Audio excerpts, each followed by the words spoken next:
오마이TV 시청자 여러분 반갑습니다. 저는 오마이뉴스 대표기자 오연호입니다. 총선 분위기가 본격적으로 무르익어가고 있습니다. 오연호가 묻다에서는 더불어민주연합의 비례 후보들을 릴레이로 인터뷰하고 있습니다. 자, 오늘은요 비례 9번이죠. 강유정 교수님 모셨습니다. 안녕하세요. 안녕하세요.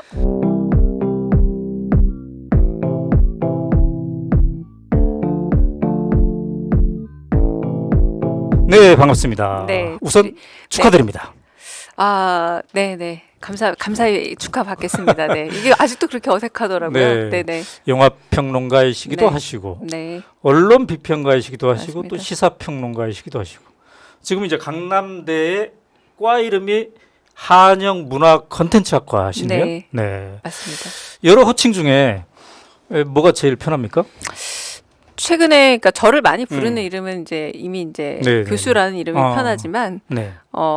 최근에 인문학자로 제가 살롱이라는 프로그램에서 이제 네. 인문학적으로 요즘 일어나는 일들, 이해가지 않는 일들을 얘기하곤 했는데 그 인문학자란 표현이 제가 듣기에는 가장 제가 지금 하고 있는 일과 잘 맞아 떨어지는 표현이 아닌가라고 생각하고 네. 있었습니다. 네. 네.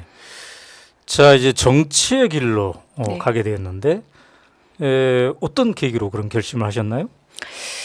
사실 엄밀히 말하자면 과거에 저널리즘 토크쇼 제2에 네. 출연을 할 때에도 상당한 좀 마음의 준비가 좀 필요했어요. 네, 일단 처음에는 영화와 정치라는 한 그 프로그램에 나가면서 네. 이야기를 하다가 이제 고정 패널 제의를 받았을 때에는 상당히 이를테면 언론들과 게다가 그 거대한 레거시 미디어들, 소위 이제 보수 언론들과 조금은 마주서야 되는 입장인데 어떤 점에서 비평가, 평론가들은 언론과 굉장히 우호적인 관계들을 맺고 그렇죠. 살아갈 수밖에 없는 직업이기도 합니다. 네. 그래서 그때 당시에 상당히 좀 고민을 했지만 해봐야겠다라는 네. 생각이 들었었고 그러면서 그때 느꼈던 게 보수지도 있고 진보지도 있고 레거시도 있고 뉴미디어도 있지만 저는 문화예술계 사람들과 주로 접촉을 했고 네. 그 지면에 제가 주로 출연을 했던 사람이다 보니까 특별한 어떤 그때 당시에도 네. 편향성 네. 내지는 중립성 문제 이런 것들을 고민하지 않았는데 깊이 들어가 보면 볼수록 언론 개혁이란 말이 왜 나오는구나를 점점 좀 피부에 느끼게 됐었거든요. 네. 그러니까 조금 한 번의 변화 계기였고 그리고 또 점점 이쪽 분야에 넓혀가면서 인문학으로 정치를 보기 시작하니까 아하. 이 영역 역시도 이 인문학적인 언어와 정치의 언어가 이렇게 먼 것 자체가 난국이다. 네. 이렇게 멀어서는 안 되는 거잖아요. 아리스토텔레스가 정치학도 썼지만 수사학도 썼고 니코마스 윤리학도 썼잖아요. 네. 이게 사실은 토대가 같은 것인데 네. 왜 이렇게 이 두 언어가 외계어나 외국어처럼 됐을까라는 네. 생각에 고민들이 있을 때 현실 정치의 요청이 온 거죠. 그래서 좀 고민이 있었지만 좀 저도 무서웠어요. 이렇게 정부에 대한 비판을 하는 게 괜찮을까? 네. 주위에서도 많이 묻더라고요. 괜찮냐? 근데 이게 왜 그런 말을 들어야 하지? 제가 네. 욕설이나 비방이나 비속어를 쓰면서 네. 얘기를 한 것이 아니라 그냥 비판을 하고 비평을 했는데 왜 말하는 나보다 제 주변에 있는 사람들이 겁난다라는 표현을 써야만 하는가? 네. 근데 이게 저뿐만 아니라 정말 많은 사람들이 뭔가 얘기를 하려고 할 때 각오를 하고 뭔가를 걸고 하는 상황들은 그래 현실 정치에서 뭔가를 해야 될 일이 있구나라고 생각이 그래요. 들었습니다. 네. 자, 이제 그런 시대를 바꾸고 싶었다. 그런 건데. 네. 제가 알기로는 이제 그런데 본인이 스스로 저요 제가 할래요 이거보다는 문학에서 많은 추천이 있었다고 들었습니다. 사실은 제가 과정을 참 밟아가고 있는 걸 보고 있었죠. 네. 공천 파동도 있었고요. 뭐 여러 아주 복잡다단한 일들이 그렇죠. 펼쳐지는 걸 보고 인문학적 비평을 하고 있었는데 사실 어느 날 이제 영화 감독 분이 전화가 와서 저는 그냥 영화에 관련된 평범한 이야기겠거냐고 전화를 받았는데 네. 사실상 그 문화예술계에서 여러 명 추천을 했는데 민주당에서 네. 그 강 선생을 좀 필요한 인재로 생각하는 것 같은데 네. 저는 또 그 부분이 되게 인간적이었어요. 왜냐면 잘 모르는 당 사람이 전화를 직접 하는 것보다 네. 추천을 했고 그 잘 알고 있는 이 네. 감독님을 통해서 의사를 물어보는 게 나을 것 같다라고 부탁을 받았다라고 전화를 해주셨는데 네. 그러니까 그것도 오히려 저한테는 좀 부담감이 살짝 덜면서 네.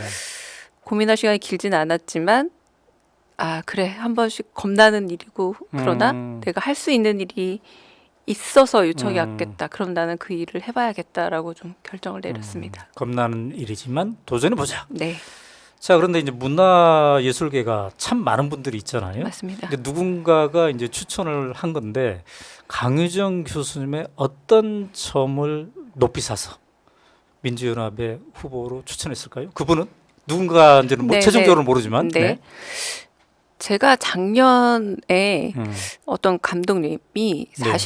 40주년을 맞아서 데뷔한 지 여러 감독님들이 일종의 잔칫날에 네. 같이 간 적이 있어요. 근데 거기에 갔을 때 오신 우리가 이름만 댈만 알만한 감독들, 뭐 이창동 감독이랄지 네. 이런 감독님들이 너무 저한테 그렇게 통쾌하게 말아줘서 고맙다라는 표현을 주시는 거예요. 그럴 일인가라는 생각이 들 정도로 네. 그러면서 이거 문제가 있고 영화계에서 너무 이제 일들이 많고 그게 네. 아마 저는 가장 폭발적으로 나타난 거는 배우 이성균 씨가 맞아요. 너무 한참 활동할 나이에 그리고 불미스러운 일에 연루되어서 네. 극단적 선택을 하게 된 일이 좀 가장 기폭제가 되지 않았나. 저 역시도 그 문제 이후에 네. 이거는 이대로 그냥 관행처럼 넘어가서는 안 될 일이라는 생각이 들었고 네. 좀 사용당한다. 문화예술인들이.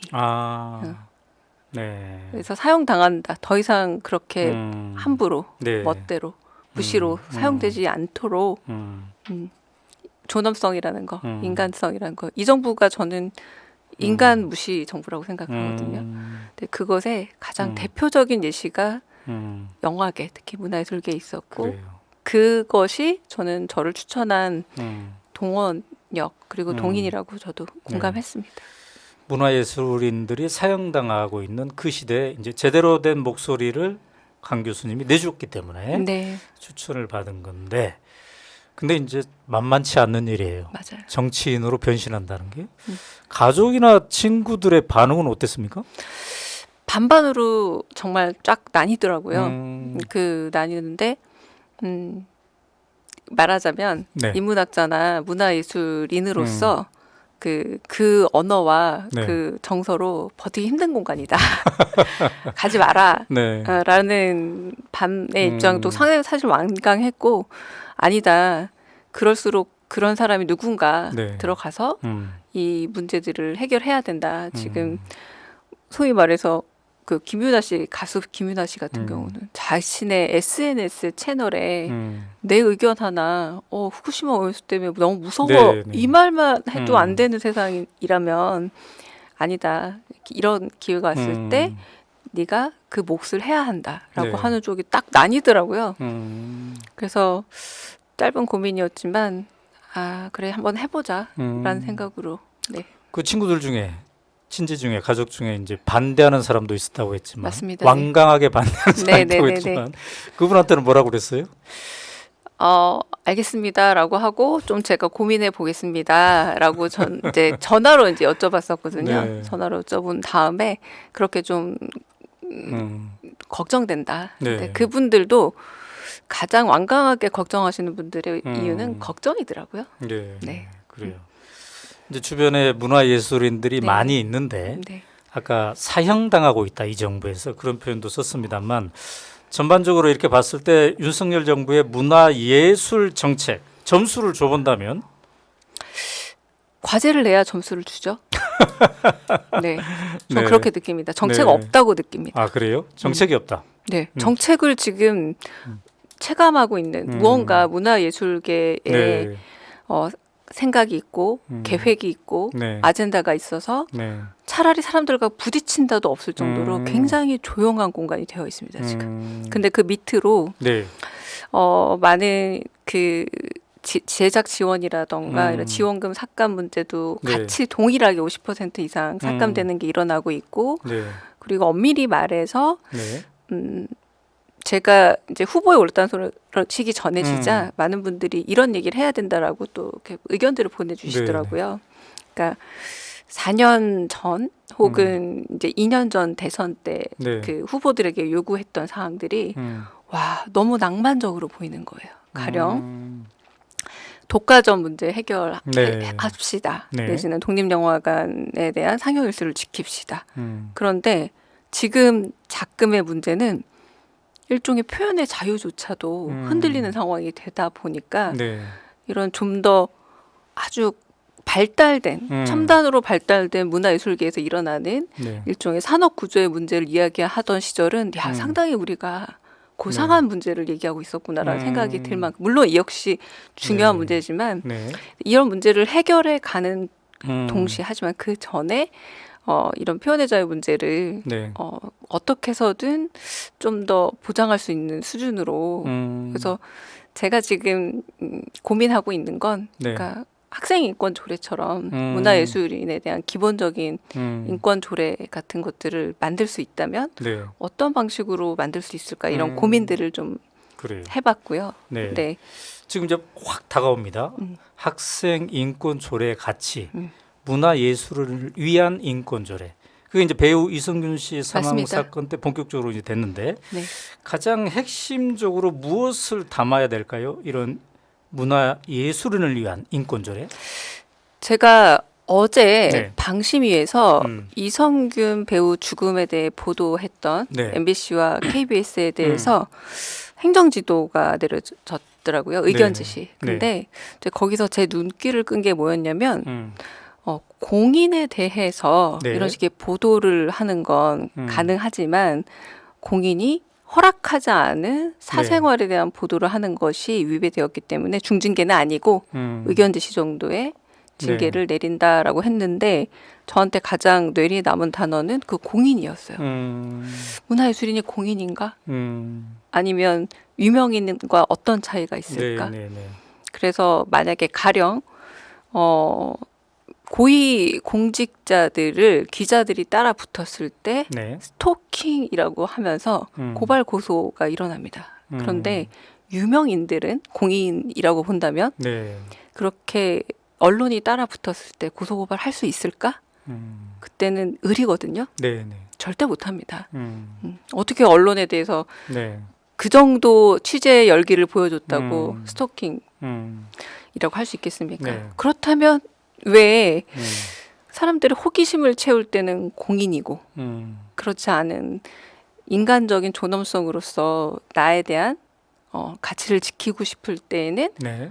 그냥 유명인이잖아 네. 라고 이렇게 이중잣대가 있는데 이번에 그 방심위 제재 과정을 보면서 공인이라고 못을 여러 번 박았더라고요.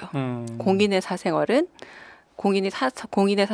자신이 허용하는 만큼 보여줄 수 있다. 허락하지 않았기 때문에 문제다. 전 이게 좀 제 나름의 개인적인 좀 유권 해석을 해보자면 네.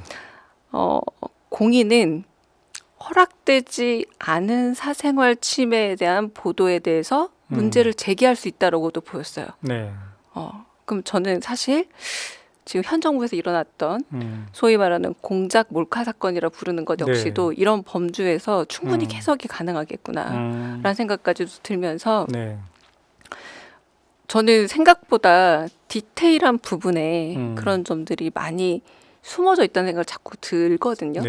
그러면서 아까 말씀하신 인권조례 문제로 돌아가자면 연예인이 공인인지 유명인인지 그래서 언론이 알 권리를 요구할 수 있는 건 어느 정도까지인지 그리고 인간의 존엄성 차원에서 내 사생활 보호를 어디까지 할 수 있는지에 대한 사회적 논의가 일단 필요하다.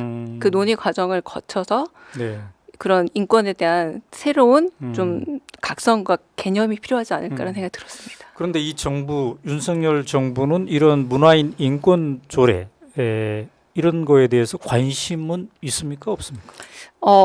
있다고 보이죠. 겉으로 보면 이제 뭐 여러 이제 어나운스들 있지 않습니까? 네네네. 뭐 문화예술계 앞으로도 뭐 일절 개입하지 않고 관여 않겠다라고 네네. 했지만 제가 눈으로 목격한 것만 하더라도 잼버리가 파행을 겪었을 때 네네네. 마지막에 그거는 체육계도 짓밟은 일이어서 왜냐하면 상암구장에 그렇게 무대를 설치하는 거에 대해서 네.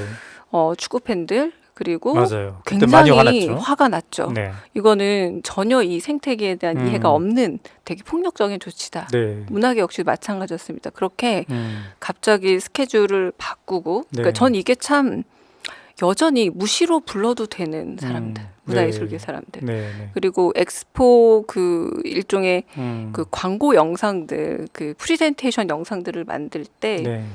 전 좀 놀랐거든요. 이렇게 한 30년 전 수준의 네. 네. 그리고 요즘 대학생들도 굉장히 PPT 잘 만듭니다. 네. 대학생들보다 조금 떨어지는 유명인 나열에 이 많이 모셔진 그 문화예술인들이 물론 자발적으로 오신 걸 네. 수도 있겠지만 네. 그런 식으로 자꾸 소위 말하는 제가 약간 비유적으로 말하자면 관제 행사에 문화예술인들이 자꾸 갈 수밖에 없는 상황들 네. 네. 그렇게 보자면 저는 전혀 그래요. 존중감이 없다라는 생각이 듭니다. 자, 이제 언론 비평을 많이 하셨죠. 네. 근데 이제 입틀막의 시대라고도 합니다. 근데 이제 우리 강 교수님은 음소거의 시대 이런 표현도 쓰시더라고요. 네. 자, 이제 많은 언론인들이 현 정권의 비판적인라는 이유 때문에 막 압수수색도 맞습니다. 당하고 네. 기소도 당하고 뭐 이렇게 하고 있는데 자, 이 정권 들어서 그런 흐름에 대해서는 언론 비평하신 분이었기 때문에 더 특별히 받아들일 수 있겠어요? 사실 네. 음소거 시대가 됐다가 아니라 네. 사실 될 것 같다라고 윤 정부 2년차 시작하는 새해에 네. 했던 말이었어요. 그러니까 우려였던 거죠. 네, 네, 네. 근데 실현이 된 거잖아요. 네. 게다가 음소거가 제가 좀 비유적 표현이었다면 물리적 음소거가 이뤄질 줄은 저도 몰랐습니다. 네. 법과 권력을 동원한 음소거겠지. 설마 네. 입으로 진짜 손을 네. 틀어막는 네, 네. 손으로 입을 틀어막는 이런 네. 물리적인 게 있을 거라고 생각을 못했어요. 네. 너무 아연실색한데 음. 저는 그럴 때마다 현장 주변에 있는 분들의 그 공포스러운 표정이 지워지지 않아요. 네. 그래요. 그 상황에서 네. 누구도 이 넌센스들, 이 폭력적인 상황에 저항하지 못하고 순간적으로 프리즈라 그러죠. 얼어붙어 있는 사람들이 상당히 많았거든요. 네. 그래요. 그래서 그때 제가 했던 말 중에 하나가 뭐였냐면 이대로 가다간 네. 이제 진짜 비유적 의미의 눈먼 자들의 국가가 될 것 같다. 그러니까 벌거벗은 임금님이라는 동화 있잖아요. 네. 그 동화의 원제가 임금님의 새 옷이거든요. 네.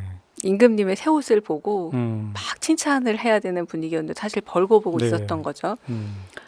지금 똑같잖아요. 그래요. 똑같은 상황이 펼쳐지고 있고 제가 이제 언론인이시니까 네. 제가 가장 사실 충격 먹었던 게 뭐였냐면 어디 지방 강연을 가서 네. 이제 조금 민주 인사들하고 같이 얘기를 할 때가 있었습니다. 그때 제가 예측 복종이라는 표현을 썼어요. 이렇게 되면 사람들이 예측해서 복종을 하기 시작할 거다. 아하. 뭐가 들어와서 네. 수그리고 네. 도망가는 게 아니라 이제는 누군가 날리면 했더니 바이든 이것 때문에 한 명을 선두주자를 네. 폭력을 가하면 예측 복종 시대가 올 것이다라는 표현을 했는데 기자 출신의 어떤 분이 네. 그걸 언론에선 자기 검열이라 부릅니다라고 하시더라고요. 네. 네. 네. 그래요. 저는 그 말에 음. 굉장히 충격을 받았어요. 네. 자, 이제 그 충격을 더해준 게 황상무 시민사회 수석의 이른바 회칼 테러 발언이었죠. 이때도 좀 더 충격이었겠습니다. 또? 음소거가 비유였는데 네. 아니 손으로 진짜 입을 먹는 물리적 폭력을 눈앞에 비현실적으로 네. 목격을 했습니다. 카메라가 있는 중인환실이라는 표현 네. 있죠. 네. 네. 몰래도 아니라 남들 보는 앞에서는 저는 공포의 전시 효과라고 봤거든요. 일종의 보여줌으로써 더 겁내게 하는. 네. 그런데 이제는 흉기가 등장한 거예요. 물리적 폭력에서 네, 네. 치명적이고 그리고 목숨을 빼앗을 수 있는 정도까지. 네. 저는 언제나 한 나라의 그 대통령 내지는 사회적 지도층의 언어가 왜 중요하냐면 시그널을 줍니다. 네. 친일 발언들도 똑같죠. 네. 함부로 누군가 이런 말을 하기 시작하니까 드디어 3월 1일에 일장기를 거는 사람이 나타나질 않나. 이토 히로부미를 굉장한 사람으로 찬양하는 사람, 정치인까지 나오는 게 이런 흐름을 허용한 거라고. 근데 저는 그래서 그 네. 흐름에 네. 동참한 말이라고 보고 네. 그래서 오히려 제가 늘 하는 생각이지만 그 회칼 발언은 겁을 주기 위한 것도 있지만 나 이렇게 겁 잘 줘요라고 누구한테 보여주고 싶었던 것 같아요. 그래요. 네. 사실 이제 그런 것들을 통해서 언론인들이 압박을 실제로 받습니다. 봤죠. 네. 네네. 허벅지에 칼 2방 찌르는 거 봤었지? 막 이런 식으로 맞습니다. 하면은 당연히 압박을 받죠. 자, 그런 가운데 그 상당히 유명한 인사죠. 김장겸 전 MBC 사장. 그러니까 박근혜 정부 때 이른바 언론 탄압, 노조 탄압의 상징적 인물이었는데 이분은 또 국민의힘의 비례대표 14번 순번을 받았더군요. 그러니까 네. 아까 제가 말씀드렸던 것처럼 이건 그 일종의 얼마나 내가 소위 말하는 그 역할을 맡겨주면 네. 완장을 채워주면 잘할 수 있을 것인가에 대한 네. 일종의 한 분을 위한 충성 경쟁 중에 나온 결과물 중 하나라고 봐요. 네. 사회적 합의에 의해서 사법적 판단도 받았는데 네. 권한이죠. 권한에 의해서 사면을 했긴 했지만 네. 국회에 다양한 사람들의 목소리를 대변하는 한 사람으로 비례대표로 추천을 했고 거기에 한 사람이 됐다라는 건 네. 김장겸 사장이 했던 이 일들 가령 세월호 유가족을 향해서 완전 깡패네 유족 맞아요라고 했던 네. 이런 말까지도 한꺼번에 음. 승인한 효과를 발휘하지 않습니까? 네. 네. 네. 저는 지금 여당 그리고 국민의힘에서 계속해서 반복되고 있는 역사 왜곡 발언들 네. 내지는 역사적 희생자에 대한 폄훼, 멸칭의 반복들은 네. 같은 맥락이라고 저는 보고요. 네. 결국은 김장겸 사장을 일종의 복원시켜주고 되살려주는 것 역시도 그 현상 자체가 아니라 이것이 불러올 시그널 효과 내지는 이 이후에 일어날 그래서 그 주변에 비슷한 발언들을 하고 했었던 자들이 네. 나도 이런 말 할 줄 알아라고 계속 번호표를 뽑는 상황이 전 더 비극적이기도 네. 합니다. 자, 지금 이제 비례 9번입니다. 네. 비례 9번. 민주연합에서 과연 몇 번까지 될까? 이것도 이제 관심사입니다. 최종적으로는 유권자들이 선택을 하겠지만, 만약에 국회에 입성을 한다면 1호 법안으로 좀 뭐를 만들고 싶다. 네. 아까 제가 말씀드렸던 네. 그 문화예술인 인권 조례라는 걸 네. 정말 현실적으로 검토해서 이 조례라는 성격상 네. 일종의 지켜야 될 가이드라는 성격이 좀 강하지 않습니까? 네네. 과거에 그때 제가 한번 그 연구 용역처럼 조사를 해본 적이 있는데 그때는 물리적 인권이 참 지켜지지 않았던 거예요. 네. 그러니까 촬영 시간을 막 몇 박 며칠 한다라거나 아동들을 네. 아무런 보호 조치 없이 그런 이 문화예술 현장에 투입한다거나 네. 이런 식의 상황들은 상당히 그런 인권적 부분은 어느 정도 조정도 되었고 보정값을 가지게 네. 되었습니다만 네.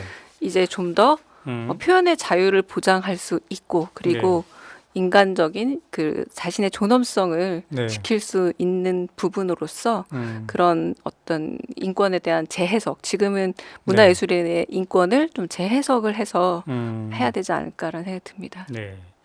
자, 문학의 블랙리스트 하면 우리가 이제 잘 아는 사건이에요. 근데 그 사건으로 기소됐던 김기춘 전 비서실장이 지난 2월에 맞습니다. 사면이 됐네요. 네. 이 부분에 대해서도 그때 당시에 연관됐고 피해받았던 분들은 되게 분노가 일 것 같아요. 여전히 해결되지 않은 문제인데 네. 지금 사면이라는 법적 방식으로 네. 해결이 된 것처럼 처리를 해버린 거죠. 이럴 땐 전 처리라는 표현이 옳다고 생각하는데 네. 그 얘기인 즉슨 김장겸 사장이 부활하고 비슷하게 이 블랙리스트라는 게 언제든 네. 다시 재활할 수 있다, 부활할 수 있다라는 시그널로 보이고요.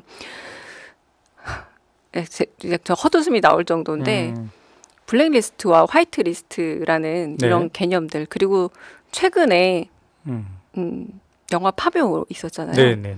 근데 그 사람들이 좌파 영화라고 이 영화를 이름을 붙이는 걸 보니 네. 이게 권력에 의한 블랙리스트 작업도 있겠지만 그것에 대한 법적인 네. 책임을 묻고 여전히 저는 그 전에 네. 사실 이명박 정부 때도 블랙리스트가 공공연히 있었다라고 했지만 그 부분들에 대해서 제대로 책임진 사람 없이 네. 박근혜 정부로 넘어왔고 그래서 그게 이제 터진 일 아닙니까? 네. 근데 그런 규명과 함께 이 화이트리스트, 블랙리스트를 일종의 언론 작업을 통해서 언론과 함께 사람들의 대중인식 속에 심으려고 네. 하는 이런 작업들도 상당히 문제적이다. 그럼으로 인해서 그 역사 왜곡에 관한 네. 이 문제에 대한 사회적 합의를 더 이상 이제 이걸 말의 잔치가 아니라 네. 이제 사회적 합의를 이룰 수 있는 그런 부분도 저는 약간 다른 분야들과 협업해서 이 문제는 네. 좀 법안에 대한 접근을 좀 해야 되지 않을까라는 생각이 듭니다. 이제 국회의원 선거를 여러 번 이제 유권자로서 참여를 네. 하셨을 터인데 이번은 이제 비례 후보가 됐어요. 그래서 주변의 총선 열기가 어떤가 좀 더 이제 관심이 있을 터인데 다른 때들에 비해서 이번 총선의 열기는 어떤 것 같습니까? 정말 뜨거운 것 같습니다. 네, 이게 이제 여러 상황에서 이제 정권 네. 심판론이라는 이 명확한 그 의제가 사람들에게 네. 공감을 얻어서라고 생각이 들기도 하지만 내가 한 표로 행사할 수 있는 민주주의의 효능감이라는 걸 네. 느껴보고 싶어 하시는 것 같아요. 저는 그게 민주당 공천 과정에서 네.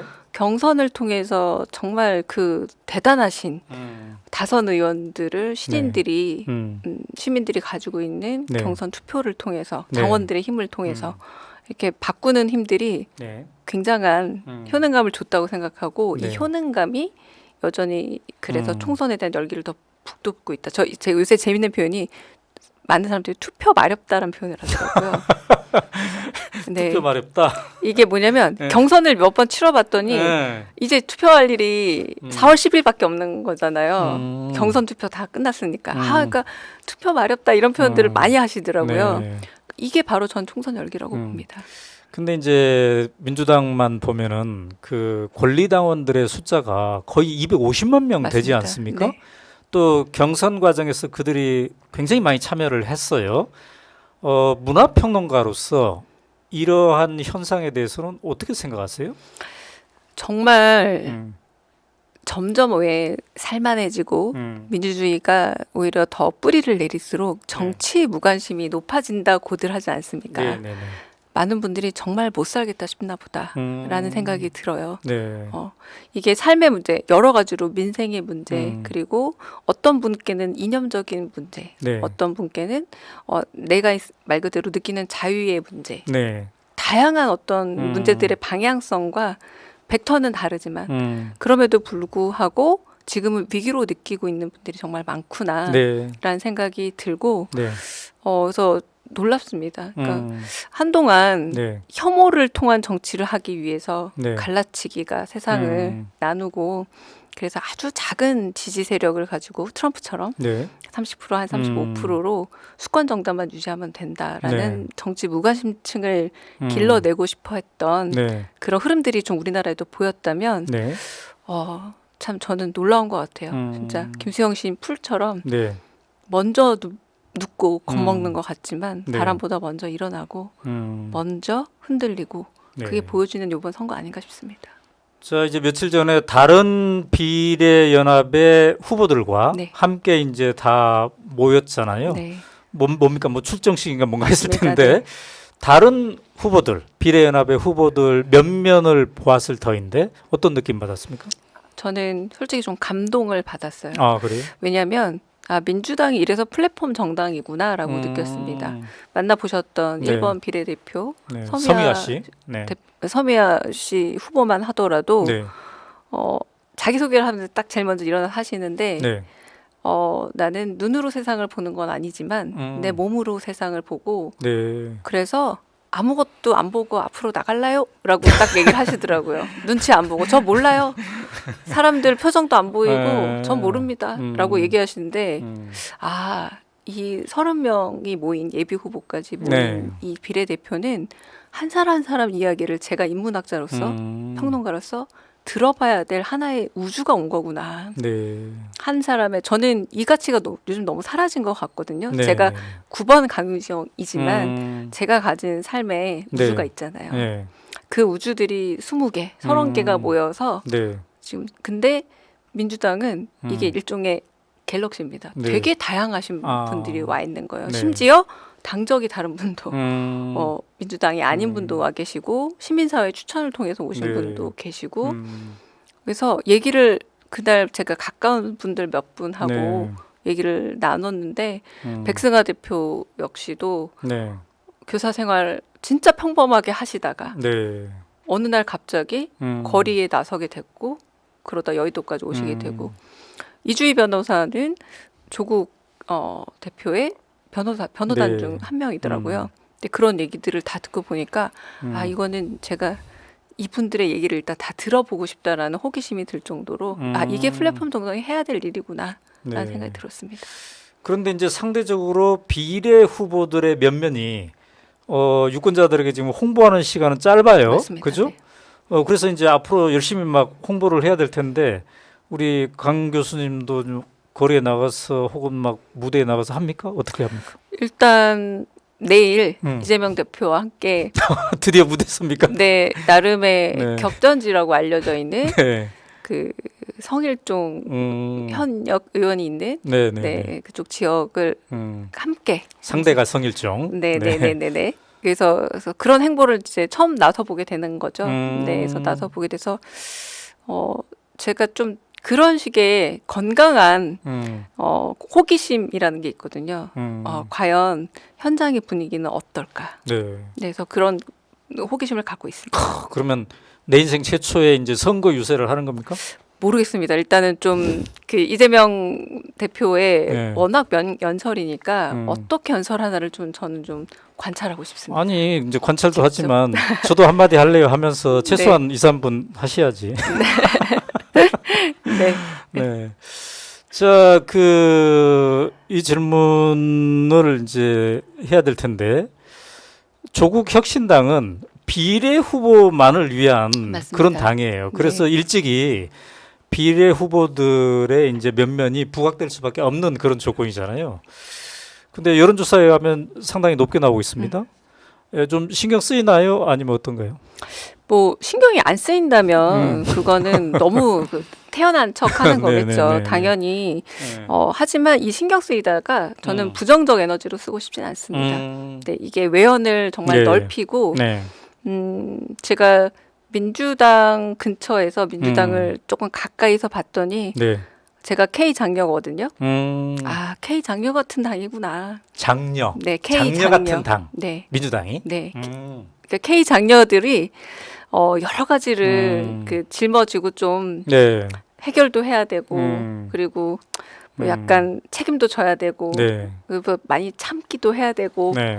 그러면서 좀 보듬기도 해야 되고 이런 모습들이 그래요. 그런 심정들이 이해가 가고 굉장히 날렵한 일종의 스쿼드 부대 같은 것이 있지만 정책적으로 보자면 뚜렷하고 확실하지만 아까 저희가 말씀드렸던 30개의 우주가 갖고 있는 네. 정책적 다양성은 플랫폼 정당만 할 수 있다라는 그렇군요. 생각이 듭니다. 네.